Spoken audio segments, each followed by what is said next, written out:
Sebelum menonton jangan lupa like, share, subscribe ya. Dan jangan lupa tekan tombol lonceng untuk berlangganan di channel Sabar Setompul. Usai membunuh korban, pelaku akhirnya menyerahkan diri. Liza Hanum Borupohan 30 tahun sebelum dianiaya hingga tewas sempat melontarkan kata-kata kasar ke terduga pelaku RSS 40 tahun. Bahkan warga dusun Janji Matogu, Kelurahan Perdumuan, Kecamatan Angkola Selatan, Kabupaten Tapanuli Selatan itu sempat melempar kaca rumah terduga pelaku dengan batu. Kronologisnya pada Jumat 24 Juli 2020 sekitar pukul 12.30 waktu Indonesia Barat, tersangka memanggil anak korban Las 12 tahun untuk menanyakan kenapa anak tersangka dikatakan pencuri air di PT ANJ. Dari penuturan Kapolres Tapanuli Selatan AKBP Roman Samaramadana LH SIK MH didampingi Wakapolres Kompol H Hasibuan SH dan Kasat Reskrim AKP Paulus RGP Simamora SIK saat gelaran konferensi pers pada hari ini 27 Juli di Mapolres. Tidak hanya itu, Kapolres juga mengatakan terduga pelaku juga mengatai anak korban dengan sebutan mata celong atau juling. Diam-diam anak korban menangis dan mengadukan ke Liza. Karena tidak terima, Liza pun melabrak terduga pelaku dan ngata-ngatain dengan kata-kata kasar sehingga terjadilah penganiayaan tersebut. Usai menganiaya korban hingga dipenuhi luka, terduga pelaku pergi melarikan diri menggunakan sepeda motor. Terduga pelaku sempat melarikan diri ke Dolok Sanggul, bahkan terduga pelaku sempat menghubungi keluarga untuk menanyakan kondisi terkini korban. Keluarga terduga pelaku mengatakan kalau korban sudah meninggal dunia dan menyarankan supaya segera menyerahkan diri. Terduga pelaku pun setuju untuk menyerahkan diri. Akhirnya terduga pelaku dijemput oleh orang tuanya dan polisi di terminal bus di Tarutung, Kabupaten Tapanuli Utara pada hari Minggu 27 Juli sekitar pukul 24:15 waktu Indonesia Barat. Tersangka bakal dijerat pasal 338 KUHP pidana dengan ancaman hukuman penjara selama-lamanya 15 tahun. Demikian penuturan Kapolres sembari menyebutkan kondisi kejiwaan korban hingga saat ini masih sehat. Sebelumnya Liza dilaporkan tewas usai dianiaya terduga pelaku persis di depan teras rumahnya. Terduga pelaku diduga menganiaya korban dengan menggunakan sebilah balok sepanjang 50 cm. Kejadian mengerikan itu juga disaksikan keempat anak korban yang masih belia. Terjadi cekcok. Informasi diperoleh peristiwa mengerikan itu berawal saat terduga pelaku tengah berada di depan teras rumah. Saat itu anak korban Lastri 12 tahun diduga diejek oleh terduga pelaku. Terduga pelaku menyebut mata anak korban yang kero atau juling, ngapain melihat-lihat. Kata-kata itu didengar korban. Dengan lantang korban menanyakan ke terduga pelaku apa maksud mengata-ngatai anaknya seperti itu. Rupanya teguran dari korban membuat terduga pelaku emosi. Sebelumnya diketahui antara korban dan terduga pelaku pernah terlibat perselisihan batas tanah. Usai kejadian itu, korban beserta anaknya kembali masuk ke rumah. Tiba-tiba dari arah belakang terduga pelaku masuk ke dalam rumah korban dan terduga pelaku langsung mengayunkan balok berukuran 50 cm ke kepala bagian belakang korban sebanyak sekali. Akibat pukulan itu korban tersungkur. Tidak berhenti di situ saja, terduga pelaku terus menghantam baloknya ke kepala korban hingga tewas. Puas melancarkan aksinya, terduga pelaku langsung melarikan diri hingga akhirnya menyerahkan diri.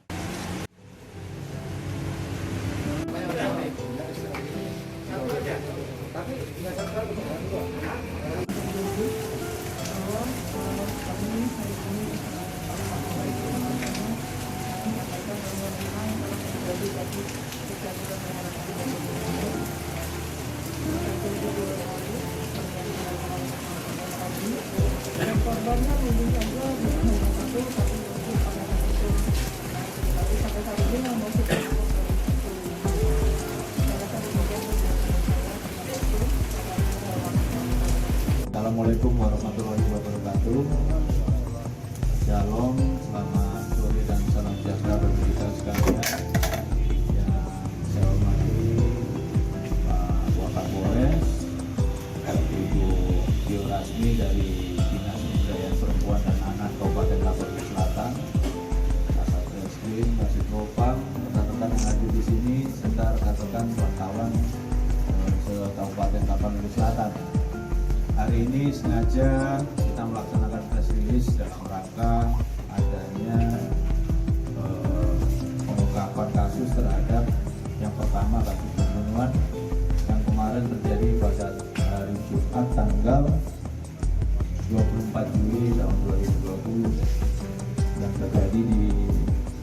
Dusun Janji Matobu, Kelurahan Pardomuan, Kecamatan Angkola Selatan, Kabupaten Tapanuli Selatan.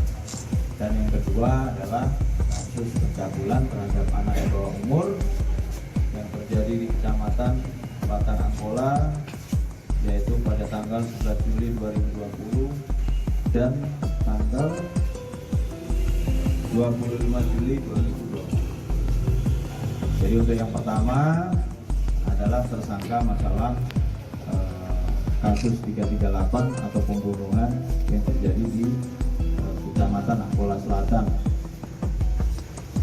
Ini tersangka atas nama Ranto Sabar Parwian Siwite dengan korban atas nama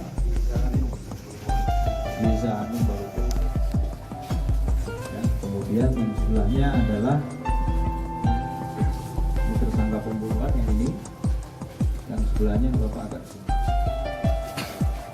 Ini adalah tersangka pencabulan ya, dengan modus bisa menyembuhkan penyakit yang kemudian mencabuli anak di bawah umur. Jadi itu rekan-rekan yang bisa saya sampaikan. Mungkin ada pertanyaan dari rekan-rekan sekalian.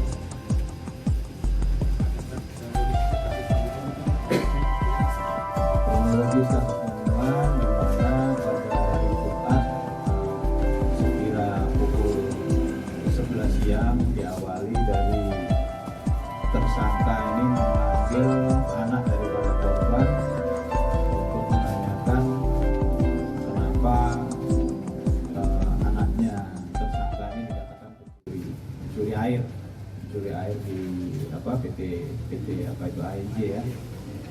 Kemudian oleh anak korban tidak ditanggapi sehingga tersangka memanggil anak korban dengan sebutan dasar celong.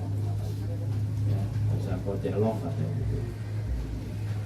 Tidak berapa lama kemudian si korban, ibu anak ini datang dan si anak menangis pada korban bahwa dipanggil oleh tersangka adalah celong, sehingga si korban memperolok tersangka dengan kata-kata kotor sehingga tersangka emosi dan kemudian melakukan pemukulan dengan menggunakan kayu kepada korban.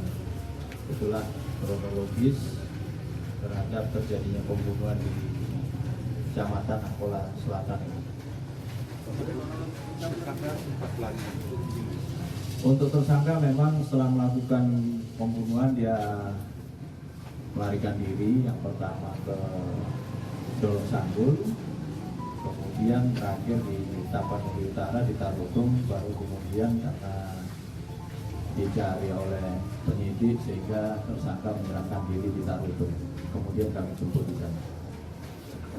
Untuk ancaman hukuman kepada tersangka pembunuhan dan pencabulan itu bisa dijelaskan apa Kapolres? Untuk tersangka pembunuhan ancamannya maksimal 15 tahun penjara, sedangkan tersangka pencabulan ini ancamannya minimal 5 tahun sampai dengan 15 tahun penjara. Yang Komandan, kejadian apa yang disaksikan orang banyak? Termasuk anak korban, Komandan? Gimana Pak? Kejadian? Ya. Apakah disaksikan warga banyak termasuk anak korban? Anak korban menyaksikan, anak tersangka juga menyaksikan. Untuk yang pembunuhan ya. Siap, Komandan. Kalau kronologis pencabulan ini yang bersangkutan berkedok sebagai ahli pengobatan. Ya, dukun pengobatan bisa menyembuhkan orang dari berbagai penyakit. Kebetulan yang diobati ini adalah sebetulnya bukan korban, tapi kakaknya korban, cowok kakaknya. Diobati, namun disampaikan oleh tersangka kepada korban waktu itu, kamu kayaknya ada pemasukan juga itu kamu, sehingga korban percaya apa yang disampaikan. Menuruti kata-kata daripada tersangka ini, melakukan ritual, kemudian juga dikasih bacaan-bacaan Al-Quran oleh tersangka. Korban menurut, masuk dalam kamar, sekira pukul 11 malam si tersangka kemudian masuk ke kamar dan mencabuli korban. Itulah modusnya. Kemudian jangan juga disampaikan kepada korban bahwa jangan kau dengan ancaman, jangan kau bilang mama kau atau bapak kau, nanti orang tua kamu celaka. Jadi itu yang disampaikan tersangka pada korban tidak pencabulan. Umur korban di bawah umur 17 tahun. Korban berapa? Kenapa? Korbannya berapa? Korban sampai saat ini yang diketahui adalah 2, cuma yang satu lagi masih belum lapor, yang terungkap baru 1 laporan. Untuk praktek pengobatannya, ini yang kita ketahui di wilayah Tapanuli Selatan, dia baru sekira hampir 2 minggu. Karena aslinya dia dari Riau ya? Pasir Pangaraya. Iya, Riau ya? Dari Riau. Jadi memang tak kenalnya dari mana, korban ini, keluarga korban pada tersangka, akhirnya tersangka datang ke sini. Selang waktu tanggal 11, kejadian pertama tempusnya adalah tanggal 11 Juli 2020, kemudian kejadian kedua tanggal 25 Juli, jarak waktu 2 minggu. Jadi tinggalnya di sini bukan di dalam sekolah. Tinggalnya yang bersangkutan kemarin datang ke rumah korban itu untuk mengobati yang bersangkutan. Ya. Cukup? Jadi ini kalau ini BP daripada kasus pembunuhan, ini adalah baju daripada korban, yaitu selendang, yang terbang. Kayunya Ya, itu kayunya. Itu adalah alat eksekusi terhadap korban, kayu yang digunakan untuk memukul korban. Dan yang terakhir adalah celana yang digunakan oleh tersangka.